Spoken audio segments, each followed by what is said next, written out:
Hi guys, welcome to Arctic Galaxy. இன்றைக்கி கொஞ்சம் ஃப்ரீயாக இருந்தங்காட்டி நாங்கள் படம் பார்க்கலாம் அப்படின்னு சொல்லி டிசைட் பண்ணியிருந்தோம்.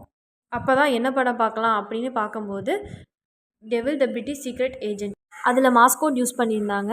அப்போ தான் எங்களுக்கு ஒரு ஐடியா கிடச்சிது, ஏன் நம்ம மாஸ்கோட் செய்யக்கூடாது, சரி மாஸ்கோட் பிரேஸ்லெட் செய்யலான்னு சொல்லிட்டு நாங்கள் மெமரி ஒயர் சைடில் வந்து கலர் பீடும் சென்டரில் வந்து மாஸ்கோட் வர மாதிரி போட்டிருக்கோம். மாஸ்கோட்னால் வந்து லெட்டர்ஸ் ஆர் நம்பர்ஸ்க்கு பதிலாக டாட்ஸ் அண்ட் ஹைஃபன் வந்து யூஸ் பண்ணுவாங்க. இப்போ நாங்கள் வந்து டாட்டுக்கு சீட் பீடும் ஹைஃபனுக்கு பகில் பீடும் யூஸ் பண்ணியிருக்கோம். நீங்கள் இந்த மாதிரி யாருக்காவது சீக்ரெட் மெசேஜஸ் சொல்லணுன்னா எங்கள் வெப்சைட்டில் பிரேஸ்லெட்ஸ் அவைலபிளாக இருக்குது. நீங்கள் அங்கே போய் ஆர்டர் ப்ளேஸ் பண்ணலாம். இப்போ தான் புதுசாக வந்திருக்கீங்கன்னா எங்கள் வெப்சைட் வந்து டிஸ்கிரிப்ஷனில் இருக்குது. ஆர்டிக் கேலக்ஸிக்கு லைக், ஷேர் அண்ட் சப்ஸ்கிரைப் பண்ணிடுங்க.